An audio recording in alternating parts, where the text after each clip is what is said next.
Et je vous en parlais tout à l'heure, on va profiter de Graines d'Images Junior pour emmener les enfants au cinéma. Pour nous en parler, j'ai le plaisir de recevoir Laurent Dufeu. Bonsoir. Bonsoir. Et puis on parlera de musique en découvrant Dorothée Doyer. Bonsoir. Bonsoir. Alors, on va commencer avec vous, Laurent Dufeu, pour nous parler de Graines d'Images Junior, la 24e édition déjà.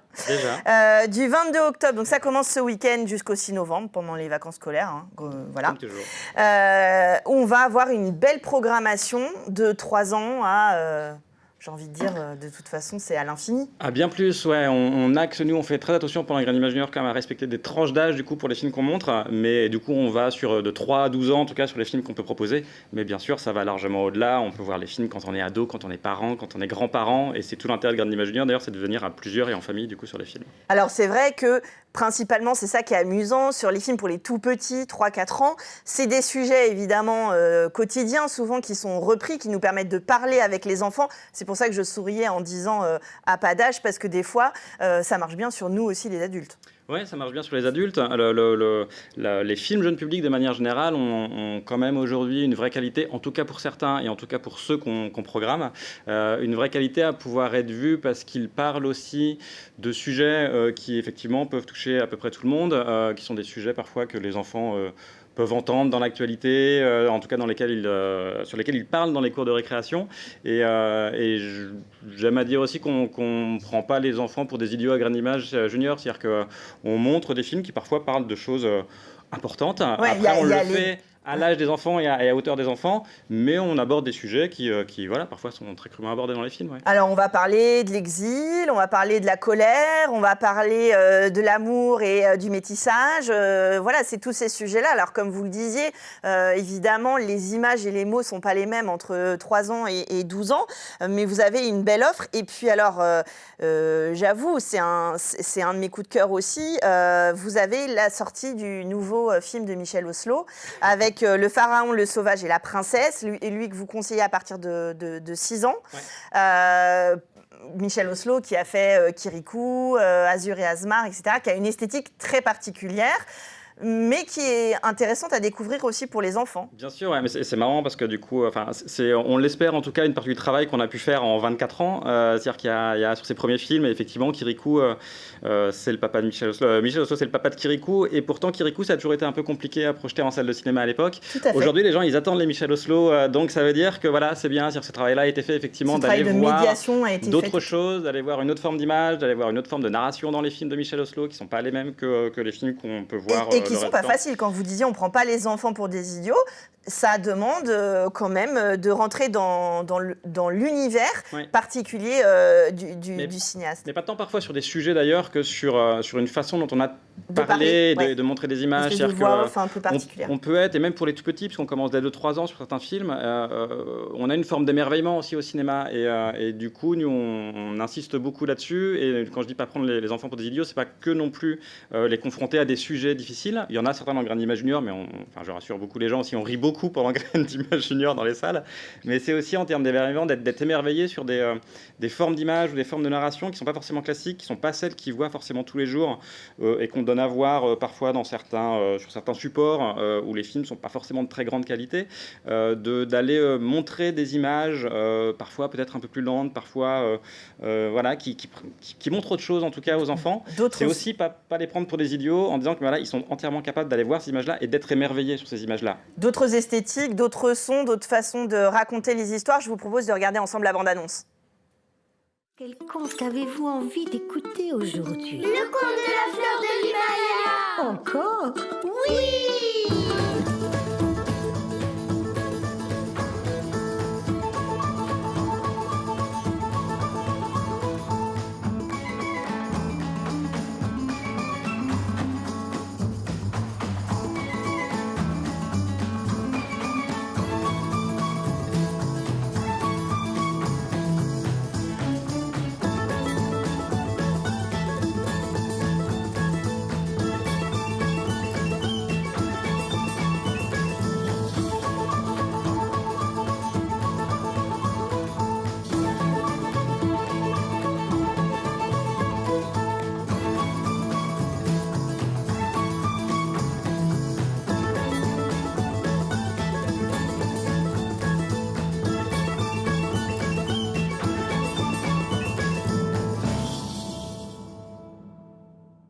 Alors on le voit, c'est un petit peu partout en Sarthe et c'est pas que du cinéma.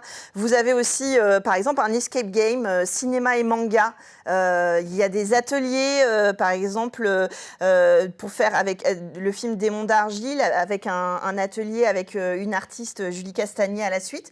Vous proposez d'aller un petit peu plus loin, d'avoir des échanges après avec le public et des ateliers avec les enfants. Ouais, là aussi, c'est le but de Graines d'Images, dans tout ce qu'on peut proposer, d'ailleurs pas que sur les enfants, mais en tout cas d'accompagner les films d'animation autant que possible. Alors, à la fois pour prolonger un peu la séance et pour prolonger il y a l'expérience cinéma un peu qu'on peut avoir aujourd'hui, mais aussi souvent pour un peu mieux comprendre ce qu'on a vu, c'est-à-dire de l'accompagner, parce que là, effectivement, sur l'argile, tout le film Démon d'argile, en fait, est lui-même fait en argile, donc ça permet aux enfants de travailler un peu la matière et de voir ce que c'est que la création d'argile et comment on crée des marionnettes pour faire du cinéma en argile. Donc voilà, il y a cette idée de pouvoir faire le lien aussi avec de l'animation à côté et pas faire juste une seule séance de cinéma. Et puis aussi la notion de musique, avec un ciné-concert, notamment sur le programme de court-métrage Pierrot Pierrot.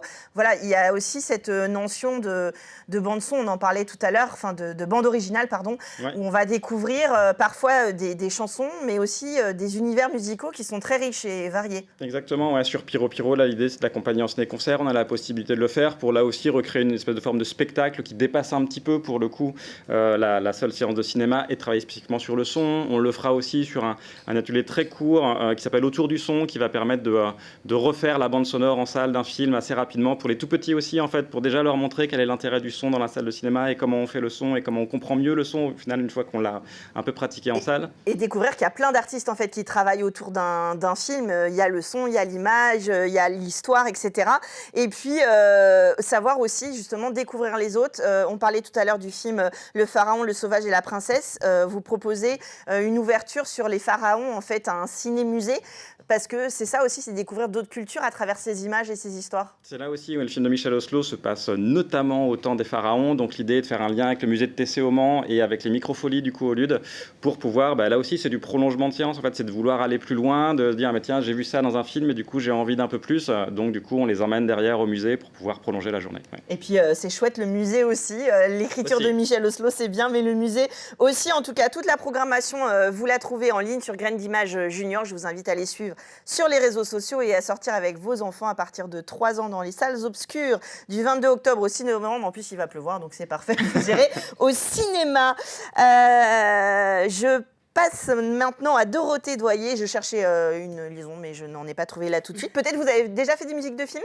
Non, c'est quelque chose que j'aimerais bien. Alors, c'est quelque chose parce que on lit votre bio tranquillement, vous faites de la pop organique, oui, tout va bien, d'accord. Elle a commencé par du jazz et puis là, vous voyez, voilà, elle a joué avec Ben l'Oncle Soul, elle a travaillé au Cirque du Soleil, donc déjà un palmarès collectif remarquable. Et puis là, vous allez sortir votre premier EP le 28 octobre prochain. Sortie digitale dans un premier temps, oui, c'est la semaine prochaine. Premier EP de 5 titres. Alors, qu'est-ce que vous aviez envie de dire, vous, Dorothée, vous seule sur scène, j'ai envie de dire plus tard, mais en tout cas, à travers ces premiers titres ? À travers ces chansons, en fait, De plus belle, le titre de l'EP, du coup, ça résume assez bien la notion que je voulais donner, le sens que je voulais donner à cet EP et comment il est venu à naître. Donc, c'est vraiment la notion de rebondir, de résilience. Et donc, c'est vraiment la thématique un peu des chansons qu'on va trouver dans l'EP.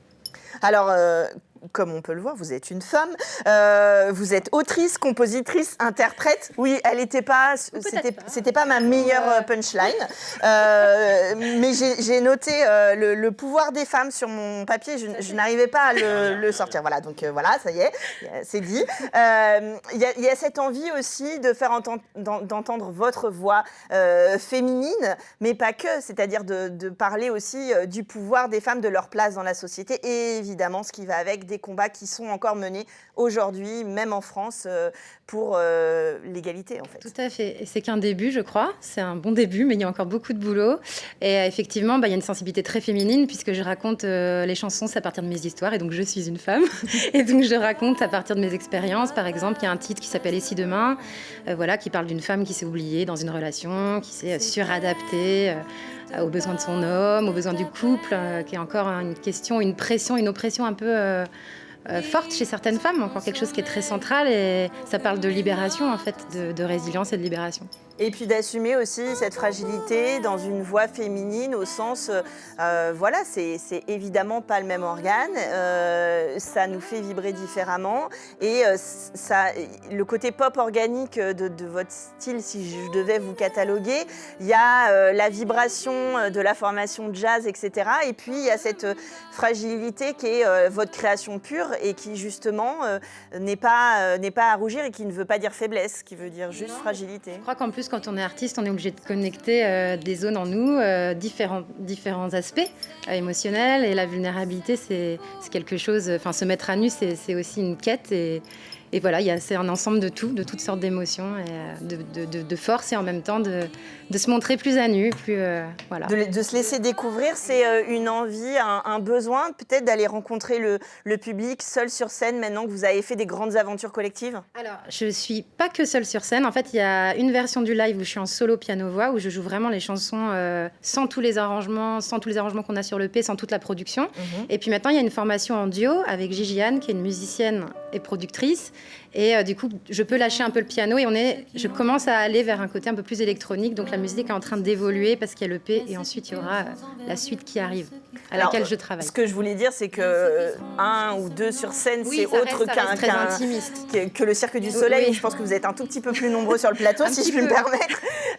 Voilà, c'est plus intimiste aussi dans l'échange avec le public, parce que évidemment, on ne parle pas de la même manière. Ça n'a rien à voir. C'est pas du tout le même aspect. Quand on est au cirque, on sert le spectacle, on sert le show et on est là pour la musique sert les athlètes. On est très loin du public, on est en hauteur, on est dans une configuration qui n'a rien à voir. Et là, c'est sûr que jouer sa musique à travers ses mots à nu face au public, c'est pas du tout le même métier en fait, carrément.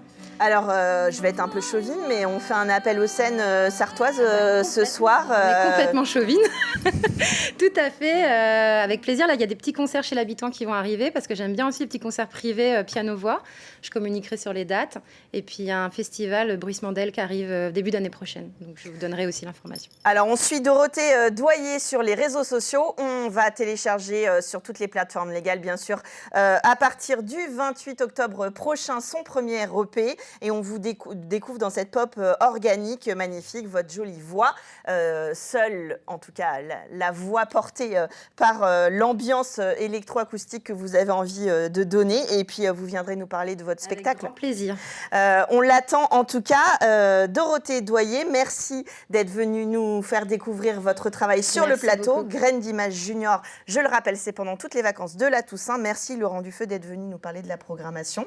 Merci. On est content de vous retrouver comme chaque année et nous on continue encore en musique, vous allez voir, je suis sûre que vous allez les reconnaître, c'est tout de suite dans le Culturel.